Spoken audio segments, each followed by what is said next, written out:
emperor's health in the same state. He was arranging his nails, and brush and scissors succeeded each other rapidly. He examined his hand for some time without saying a word, and suddenly asked me several questions. What are the nails? What is the beard, the epidermis? How are they formed? What are their functions, the structure? You have not explained that to me very clearly. Begin again. Sire, as I told your majesty, the epidermis is divided into two layers, one exterior and the other interior. One is thin, transparent, unalterable by the air. The other is opaque. The first, of a close and firm texture, is composed of small and delicate absorbent vessels proceeding from the inhalant orifices which cover the surface of that membrane. The second, which is placed underneath, reposes upon the papillae and extends over the intervals which separate them. It is composed of the same vessels, but they are considerably larger and contain numerous orifices which line the internal surface. These two layers are united by a multitude of small trunks and lymphatic vessels passing from one to the other and serving to bind them together. The absorbents which form the internal layer of the epidermis are filled with a kind of matter which is black in some individuals and opaque in others, and produces the difference between the Negro and the white man, such as the epidermis. Its use is as follows. The numerous inhalant orifices of the absorbent vessels, which are heaped together and occupy the whole of the external surface of that membrane, are thin, slender, and capillary, and only admit substances in the state of gas. The inhalant orifices of the second layer, which are, as we have already said, stronger and larger, are capable of receiving liquids, and thus the use of the epidermis is to absorb foreign substances and repair the losses of the human frame. Hair, feathers, bristles, and consequently the beard perform the same functions implanted in the fat cellular membrane. They are surrounded by two tubes, the second of which contains small glands filled with a tallowy substance, whence oozes an unctuous liquid which lubricates them and tends to preserve them. Their texture is thicker and composed of capillary vessels which absorb the particles floating in the air and pour them into the circulation. The scales of fishes and the feathers of birds differ in that respect, inasmuch only as the first absorbs liquids and the other only admit aeriform fluids. Women have more hair on the head and we have more on the body, but the object of both is merely to pour out and to draw from the air. Consequently, the hair is more abundant and stronger in proportion as the part where it grows is more subject to perspiration. See how admirably it is adapted to the use for which nature has intended it. Of the two sets of vessels which compose it, some run from the extremity of the hair towards the root, and their office is to draw in the aeriform fluids. The others go from the root to the extremity and convey the oily substances contained in the skin. They restore the equilibrium which many causes tend to disturb. They collect what is wasted by perspiration, compensate for losses, and repair disorders. So then, doctor, hairs or leaves? Yes, sire, the comparison is exact. It is the same principle of action. To absorb, throw out, form new combinations, constitute life? Yes, sire, the epidermis and the hair have no other use. And we cut it? It is an abuse. We shave? It is contrary to nature. What then would you have us look like, Capuchins? Why, doctor, you've now explained to me the reason for using hair in the construction of hygrometers. Yes, sire, the property which suits them for that purpose is a consequence of their structure. And the nails are composed of the same vessels as the epidermis, but the texture is thicker and more compact than the epidermis, of which they form the prolongation. 30th. I knew that the emperor was better, and being tormented by the gnats, I went to take a ride on horseback. What? You already been out? Said Napoleon to me on my return. Yes, sire, I've been endeavoring to escape from being stung. And I from devastations. Here, see how the rats run about my room. They have almost destroyed the partition wall. Everything is eaten through in these miserable cabins. But you have not told me what has struck you most in your excursions. What have you observed?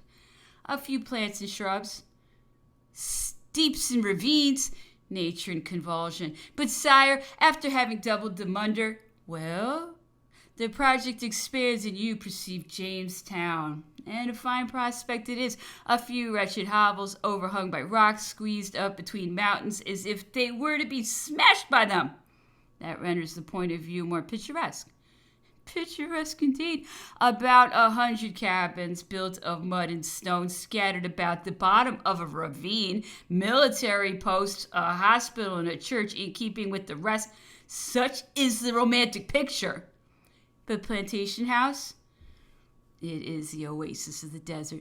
Built close against a chain of mountains, it is sheltered from being dried up by the southeast winds. Plants, shrubs of the most opposite natures grow and thrive there, and present to the eye an aspect of vegetation which is seen on no other part of the island. The spot is unique of its kind, like the Calabrian who inhabits it, but one is not more a favorable specimen of the island than the other is an unfavorable one of mankind.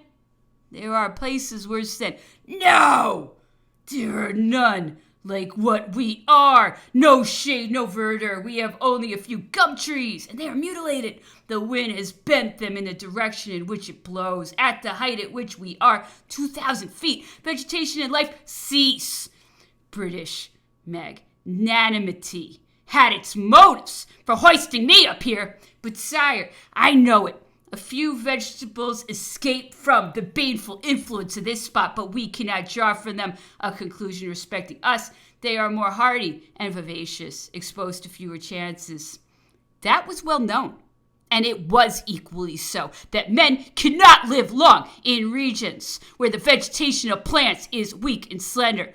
All that was taken into account in their calculation is not the length of a life in St. Helena ascertained. Are there any aged people to be seen here? Many individuals who reach the age of 50, and amongst those laboring under hepatitis, how many die and how many live?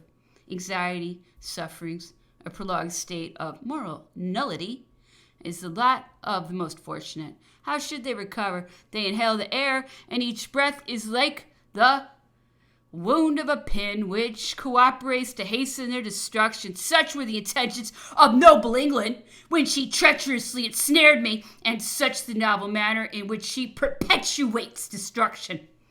31st. The emperor was uneasy and agitated. I advised him to take some calming medicine, which I pointed out to him. Thanks, doctor, said he. I have something better than your pharmacy. The moment approaches, I feel, when nature will relieve herself. In saying this, he threw himself upon a chair and, seizing his left thigh, tore it open with a kind of eager delight. His scars opened anew and the blood gushed out. I told you so, doctor. I am now better. I have my periods of crisis, and when they occur, I am saved. A kind of lymph issued at first abundantly, but soon ceased to flow, and the wound closed of itself. You see, said Napoleon, that nature in this case wants no assistance. When there is a superabundance in overfullness, she expels excess, and the equilibrium is restored.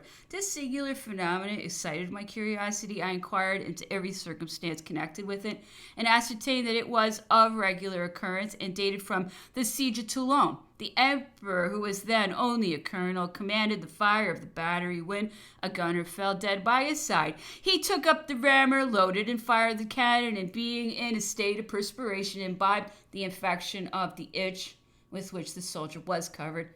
He commenced a treatment, but the impatience of youth, the activity of the service, and the wound received from a bayonet above the knee soon obliged him to discontinue it. The eruption disappeared, and the humor was absorbed through the wound into the system. This neglect was nearly attended with fatal consequences. The virus developed itself during the campaigns of Egypt and Italy, and produced pains in the chest, incessant coughing, and difficulty of breathing. The first consul was thin, pale, and seemed to be near the term of his existence.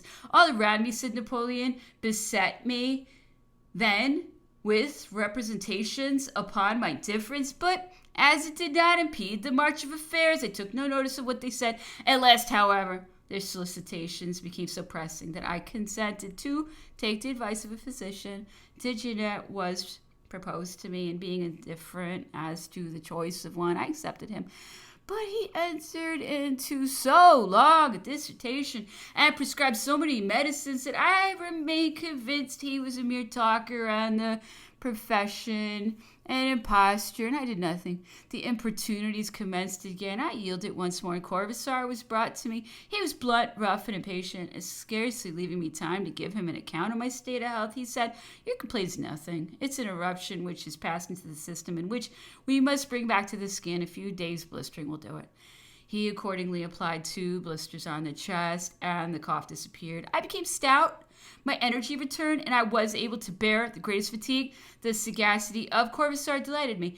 I saw that he had found out my constitution, that he was the proper physician for me, and I therefore attached him to my person and loaded him with marks of my favor. At a later period, he opened an issue in my left arm, but the war of Spain having broken out, I suffered it to close. I did not find myself the worse for it. The irritation and itching continued as usual. I opened new wounds and new scars were formed. The humor found a vent, and I enjoyed perfect health.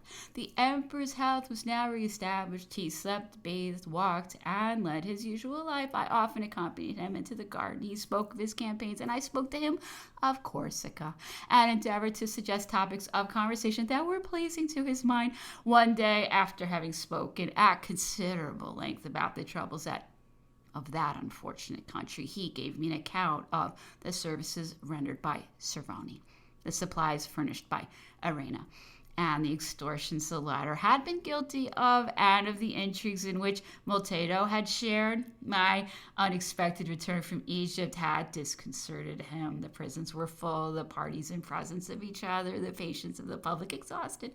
The municipal authorities accused the departmental, who in their turn accused the magistrates. Exasperation and discord were the order of the day.